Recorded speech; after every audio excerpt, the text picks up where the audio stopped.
Randy and I were two sides of a coin that should never have flipped together. I was an A-class alpha, and he was an S-class alpha, a prime. In the rumor mills of Bayview, we were mortal enemies, rivals who would sooner tear each other's throats out than share a drink. When my family's company went bankrupt and my life imploded, Randy spent tens of millions to buy me. Everyone whispered that I was finished, that the great Richard was about to be ground into dust under Randy's boot. But in the quiet spaces where the gossip mongers couldn't see, Randy held me like a puppy abandoned by its master. He would lean in close, his voice a low rumble against my ear. "Didn't you say that if I differentiated into an omega, you'd marry me?" He would whisper, his breath hot against my skin. "Richard, you can just treat me like an omega." I would clutch my aching waist, furious and impotent.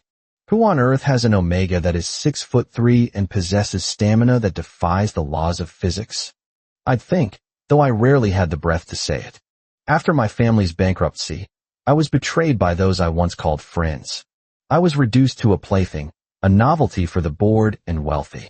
I had been force-fed a potent cocktail of drugs, stripped of my dignity, and carried like a broken doll into a high-end suite at the Prestige Hotel. Well, is this really the young master Richard the First used to know? A voice sneered from above me. Tisk, TSK. Truly worthy of an A-class alpha. Sebastian, your 20 million wasn't spent in vain. He used to be so noble and aloof. Another voice chimed in, dripping with malice. Now look at him. A debauched mess begging to be disciplined. It really makes one's heart itch, doesn't it? The room was filled with a noisy crowd, and every face was familiar. Some were men who had once followed behind me, calling me brother. Others were the types who used to bow and scrape, desperate for my attention. Now, I had become a toy in their hands. The drug in my system was tearing my sanity apart, shredding my logic. The unrestrained pheromones of the crowd, mixed with the stench of stale smoke and alcohol, made bile rise in my throat. Richard, look at you. Still glaring. The leader of this pack was Sebastian. He walked over to where I was restrained, removed the gag from my mouth, and pinched my chin. His smile was grotesque. You might not know this, Sebastian leered, but the way you glare is particularly flavorful. It really gets the blood pumping. I was so disgusted I nearly vomited. If I weren't bound, I would have smashed his teeth down his throat. I opened my mouth to curse him, but my body betrayed me, trembling uncontrollably. I bit my lip until I tasted rust, fighting to suppress the humiliating sounds threatening to escape. Seeing my struggle, Sebastian's face twisted in excitement. He laughed loudly. I used to follow you around every day, and you always ignored me. You never thought, did you? The arrogant young master of the Wen family would end up like this. He reached out, grabbing a handful of my hair, forcing my head back in a gesture of utter humiliation. My fingers twitched, seeking the mechanism on the bracelet I still wore. I thought, asterisk if this is how it ends, fine. Let's all die together. Asterisk just then, a thunderous crash echoed through the suite. The heavy door was kicked open with such violence that the frame splintered. The entire room froze. Sebastian's hand shook, releasing my hair as he spun around. Before he could process what was happening, a boot connected with his chest. He flew through the air in a perfect parabola, crashing into the far wall. My heart leaped. Which good Samaritan has come to save me from this hell? I struggled to lift my head, but when I saw that arrogant, cold face, the flicker of hope in my chest was instantly extinguished. It wasn't a savior. It was my nemesis, Randy. Sebastian, bleeding profusely from his nose, scrambled up from the floor, cursing blindly. Which blind bastard did that? I'll chop off his legs. Is that so? Randy didn't shout. He simply lifted his eyelids, casting a cold, indifferent glance across the room. I'm standing right here, waiting for you to come and chop. The pressure was instantaneous. The aura of an S-class alpha was so powerful that he didn't need to shout. A single look caused the air in the room to condense, heavy and suffocating. Sebastian, who had been so arrogant a moment ago, stiffened. As soon as he recognized the intruder, his face transformed into a mask of fawning subservience. Oh, it's Mr. Chin. Sebastian bowed, wiping the blood from his face. I was blind. I didn't see it was you. Weren't you in the States? How did you suddenly come back? Randy knew everyone in this room. Years ago, these people hadn't just looked down on him, they had bullied him. Sebastian had been the ringleader of that torment. But then Randy had differentiated into an S-Class Alpha, seizing control of the Qin family with thunderous methods. In just a few years, he had expanded their business empire at a terrifying speed, becoming the most prominent young entrepreneur in Bayview. Those who had once mocked him as an illegitimate child now followed him like lapdogs. It seemed Sebastian had conveniently forgotten the days he mocked Randy for his birth. Truly shameless, I thought. Seeing Randy standing there in icy silence, Sebastian seemed to have an epiphany. Oh, I understand. Mr. Qin, you must know about the Wen family situation. Did you come back specifically to deal with Richard? The corner of my mouth twitched. Sebastian really knew how to spin a narrative. Even though Randy and I were enemies, who was Randy now? He was a titan of industry. Why would he drop his business in the States and fly back, just to deal with an insignificant nobody like me? Sebastian assumed everyone was as tasteless and petty as he was. He's flattering the horse's hoof, I thought bitterly. Randy should kick him again and silence him forever, but what shocked me more than Sebastian's shamelessness was Randy's response. Yes, Randy said, his voice smooth and dangerous. I came back specifically to deal with him. Do you have an opinion? Sebastian's face faltered, but he quickly forced a smile. But Mr. Qin, I already bought Richard. Randy didn't even look at him. How much? He asked, his tone bored. Get it from my assistant. Then, Randy turned his gaze to me. He let out a laugh that I couldn't quite decipher. After all, I flew back just for this. You wouldn't deny me my long-awaited wish, would you, Sebastian? Damn it, I thought, my heart sinking. Asterisk, I was careless. Randy really is that bored and vindictive. Asterisk, under the stunned gazes of Sebastian and the crowd, Randy took off his suit jacket and draped it over my shoulders. He bent down, pulling me loosely into his arms. He wore an inhibitor bracelet, so there was no leakage of his dominant pheromones. He smelled only of a faint, expensive cologne, citrus and sandalwood. Compared to the nauseating stench of Sebastian and his cronies, Randy smelled incredibly good. I pushed weakly against his chest to show resistance, but I had no strength left. The gesture looked more like a lover's caress than a fight. Randy looked down at me, his breath dusting my ear. Just so impatient, he whispered. The people around us sucked in a breath. Someone muttered, Mr. Qin is such a prime catch. Is this a punishment or a reward? Damn it, I thought. What nonsense are they spouting? But truth be told, after not seeing him for a few years, Randy had indeed grown even more handsome. That casual, indifferent glance of his made my liver tremble. I suspected the drugs had rotted my brain. Why else would I be noticing how attractive my enemy was in a crisis like this? Randy, I rasped, can you not stand so damn close? You're making my teeth itch. The sound that came out of my throat shocked me. It was soft, needy. I shut my mouth immediately, swallowing the rest of my insults.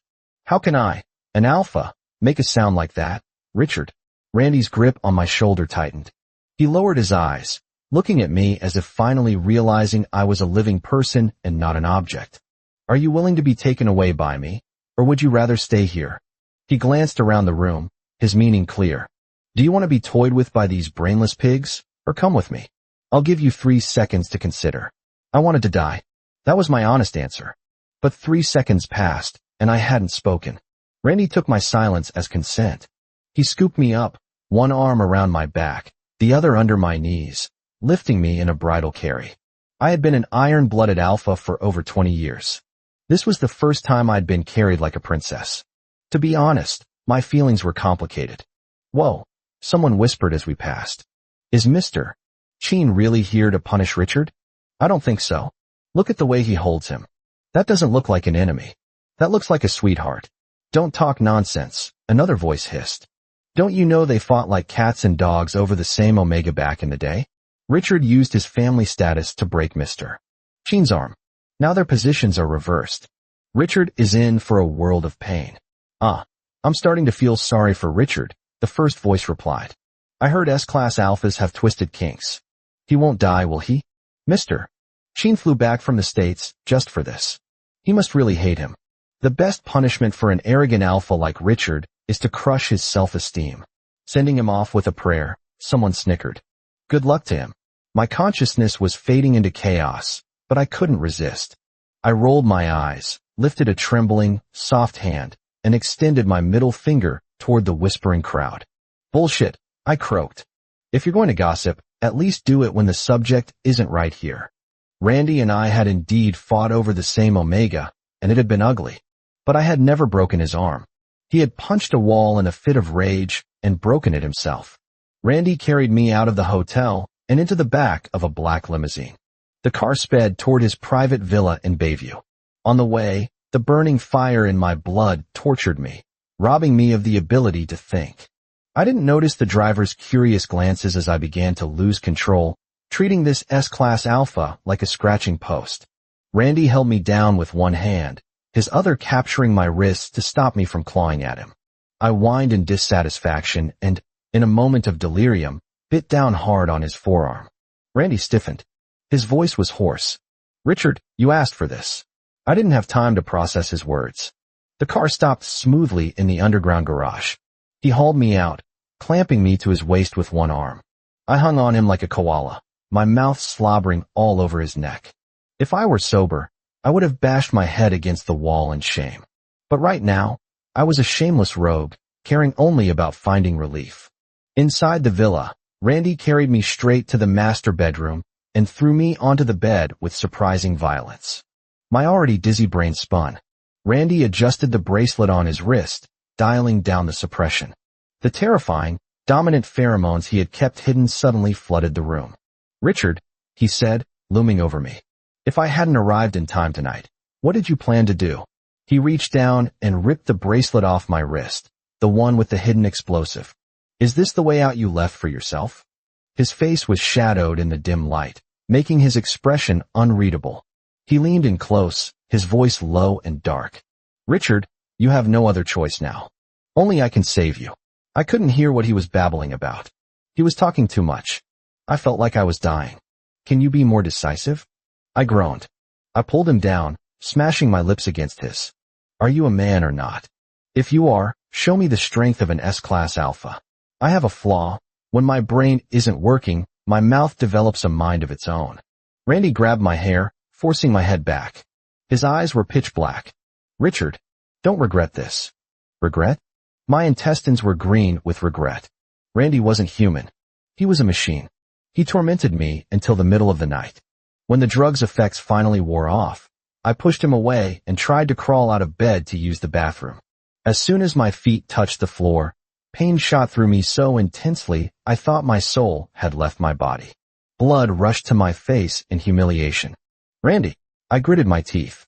"You really aren't human. Even if you want revenge, do you have to be this ruthless? I came back with you. Couldn't we have taken it slow?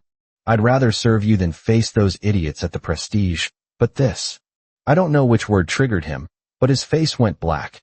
He grabbed my ankle, his gaze ferocious. "Richard, use and discard." "No. I just wanted to go to the bathroom." He didn't give me a chance to explain. "Have you forgotten your identity?" he asked cruelly. My brain short-circuited. "What identity?" I snapped back. "Your slave?" The air in the room dropped 10 degrees. "So that's the unique position young master one has assigned to himself," Randy said, his voice terrifyingly calm. "Then let me fulfill that wish." He pinned me down. "Richard, Richard." He called my name over and over, as if trying to carve me into his soul. If he hadn't stolen so many of my potential partners in the past, I would have thought he was deeply in love with me. "Randy, I can't." I sobbed. Sweat from his chin dripped into my eyes, stinging them. "Didn't you say you were my slave?" he whispered. "We've barely started. The night is still long, Richard." I didn't fall asleep until dawn. Even in my dreams, the bastard wouldn't let me go. I vaguely heard someone whisper in my ear, "Richard, don't ever think about escaping me. If you run again, I'll find a chain and lock you up." I thought, damn it. When you stole the person I liked and made me wear green hat after green hat, I didn't even hate you. Is this necessary? People don't even chain dogs anymore. You really aren't human. Although I was exhausted, I slept fitfully. Memories of Randy and me played on a loop in my mind.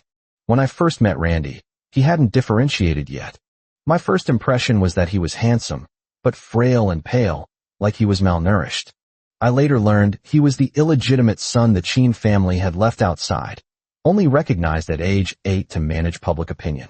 Sebastian and his sycophants knew he was illegitimate. To curry favor with the legitimate heir, Chin Shu, they bullied Randy relentlessly. They threw away his textbooks, put dead rats in his desk, and cornered him in the bathroom to burn him with cigarettes. I couldn't stand it. I put my arm around Randy's shoulder and stood before them, declaring, "From today on, Randy is my brother. Anyone who messes with him messes with me." Sure enough, seeing the young master of the one family protecting him, they scattered, promising, "Don't worry, Richard. If he's your brother, he's our brother." Randy was cold.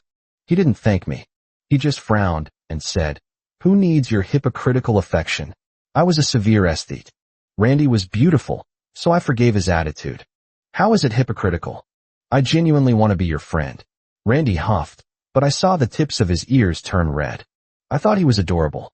I had already differentiated into an alpha, so I joked, "If you differentiate into an omega later, I'll definitely pursue you." He turned bright red. "Richard, you have no shame." I scratched my head. "I'm serious. How is that shameless?" He ran away. No one wanted to sit with him, so I volunteered.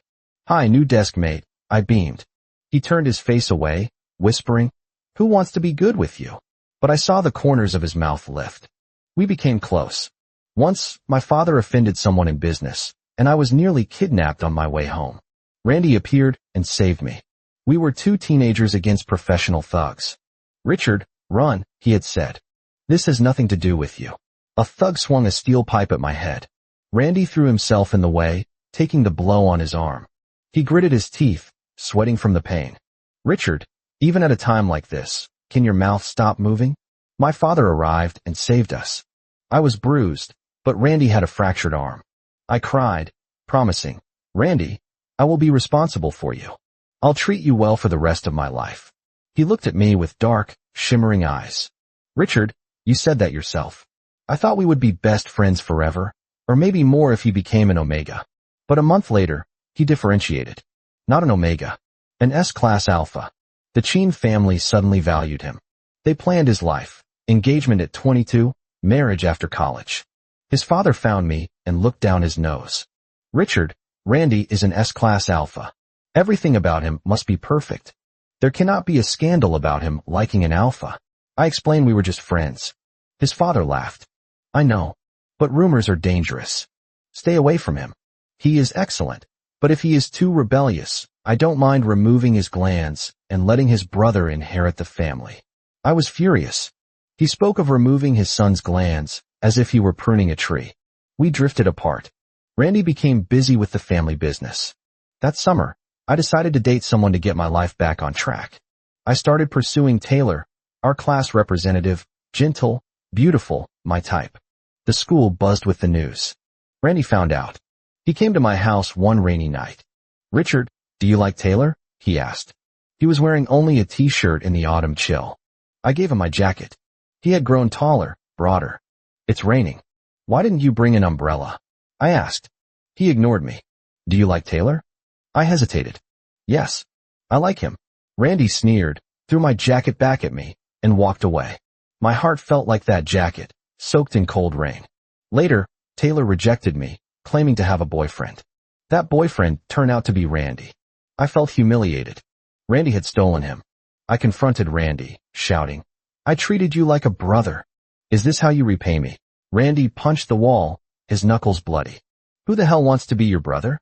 Just because you're an S-class alpha, you look down on me now?" I yelled. "Yes," he spat. "I don't care about being your brother."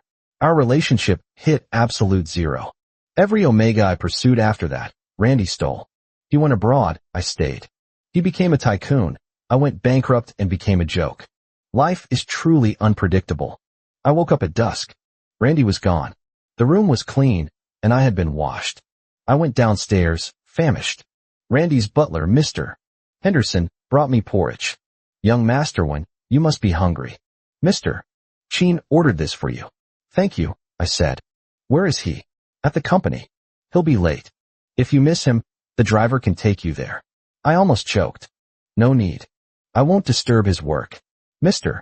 Henderson smiled kindly. It wouldn't be a disturbance. He would only be happy. I ate in confusion. The butler kept talking about how Randy had been clean all these years, how hard he worked. Mr. Sheen has a heavy heart. He wouldn't tell you many things. But you are very important to him. Mr. Henderson, I said, I think you misunderstand. Our relationship isn't like that. It's complicated. The butler shook his head. Young Master One, the one who can't see clearly has always been you. Randy returned late. I was feigning sleep. The bed dipped, and a warm body embraced me from behind. He smelled of soap. I know you're awake, Randy said. I was about to sleep, I lied. You've been wondering all day why I brought you back, he said softly. Have you figured it out? No. That's okay. You have a long time to think. He kissed the nape of my neck. Richard, I can pay off your family's debt. But the condition is that you stay by my side forever. Okay, I said. I can do that. But can I go back to finish my degree? He paused, surprised. Yes. Except for leaving me. You can do whatever you want. So I stayed. I went back to university. My friend Sam told me the rumors. I was a male prostitute bought by my enemy. It was all true, so I didn't care. Did Randy make things hard for you? Sam asked worriedly. No. He's actually quite nice. Months passed. I lived in Randy's villa. One evening, I found a door ajar on the second floor. It looked like a small exhibition hall. Mr. Henderson appeared, looking panicked, and shut the door. Mr. Sheen usually locks this. Please, young master, don't go in there yet. You might be frightened. I shrugged it off. That night, Randy came home drunk. I tried to make him tea, but he hugged me, sniffing my neck like a dog. You smell bad, he grumbled. Randy, be reasonable. I just showered. My pheromones are suppressed. That alpha smell. It stinks. He bit my neck. He held your hand today? Sam. He likes you. He's an alpha. I'm an alpha. We naturally repel each other. You're drunk. Alphas can't like alphas? Randy laughed, a desolate sound. He kissed me hard. Then what are we doing, Richard? His eyes were misty with alcohol. Just treat me like an omega, he slurred. Didn't you say if I became an omega, you'd marry me? Pretend, Richard. The next day, I limped to school, cursing his stamina. I ran into Taylor at an art gallery. Richard. Long time no see. He looked happy, confident. He invited me for a drink. I'm sorry about back then, Taylor said. But I need to tell you something. I never dated Randy. He didn't like me. He just paid me a huge sum of money to reject you. I stared at him. What? My mother was sick. I needed the money. I didn't understand why he did it back then, but seeing how he intercepted every person you chased. I get it now. He likes you. Taylor looked me in the eye. And actually, you like him too, don't you? Back before he differentiated, you cared about him more than you realized. But when he became an S-class, you let your pride and his father's threats get in the way. He's a very awkward person, Taylor continued. Extreme pride and extreme inferiority. He would never say it. But I hope you two figure it out. I walked out of the bar in a daze. The rain that night years ago. The anger. The drunken plea to treat him like an omega. It was all there. I needed to see him. I rushed out and collided with Sebastian. Well, if it isn't young Master One. He grabbed my arm. I have a way to kill Randy. His exile brother is back. If you plant this bug in his office. Go to hell, I snapped. You think you're safe? You're just a toy. If he hadn't come that night, I would have destroyed you. If he hadn't come that night, I said coldly, I would have detonated the bomb in my bracelet and sent us both to hell. Sebastian paled. I punched him in the face, knocking out a tooth. Don't ever let me catch you plotting against Randy again. I took a taxi to Randy's company. His assistant let me in. On his pristine desk sat a single photo frame. A picture of us from high school, me grinning, him looking grumpy, but with smiling eyes. Randy walked in. Why are you here? Because I missed you. He froze. We need to talk. Let's go home. On the drive back, I was building up the courage to confess. I didn't notice the car trailing us until it was too late. A truck swerved. Metal screamed. In the chaos, Randy threw himself over me, shielding my body with his own. I felt warm, sticky liquid dripping onto my face. Randy, my voice shook. Are you okay? Not dead yet. His voice was weak. Randy, don't sleep. You haven't heard me confess yet. Richard. His eyes fluttered shut. Do you pity me because I'm dying? No. Because I love you. I've always loved you. I hear you. He passed out. He survived, but barely. A shattered leg, a pierced lung. I stayed by his side for 2 months, cooking for him, nursing him. When he finally recovered enough to walk without a cane, I prepared a candlelight dinner, ready to say everything properly. Richard, he interrupted me. These months were hard, right? Yes, but your family's debt is paid. Sebastian is in jail. No one will bother you. I'm bored of you. You can go. I stared at him. You're bored? Yes. Why would I keep someone who loves another Omega? Taylor, I know you still care. I was furious. You idiot. I told you I loved you in the car. I thought that was a hallucination. I was so angry I had to leave the room. I stormed upstairs and found myself in front of the forbidden room. The door was unlocked. I pushed it open. It wasn't a room of secrets or monsters. It was a shrine to me. My photos, hundreds of them, covering the walls. My old clothes. My lost tie. The same brand of suppressants I used. My high school bicycle. You didn't leave? I turned. Randy was sitting on the floor in the hallway, looking defeated. Where would I go? I gestured to the room. You said you were bored. Explain this. Randy looked like a child caught stealing candy. I'm a pervert. I collected your things. I stalked you. Isn't it scary? No, I said, kneeling beside him. It just proves you love me. He looked at me, hope warring with fear. Richard, if you stay now, I will never let you leave. I'll lock you up. Try it, I challenged. I pulled him by his tie and kissed him fiercely. I'm a pervert too. I want to be locked up by you. We ended up against the display case, surrounded by memories of my past. He was ferocious, desperate. Richard, he gasped, holding my face. I've loved you since the first time I saw you. I know. I whispered, kissing his palm. I love you too. And this time, I'm not going anywhere. We had taken the long, painful road, but finally, we were home.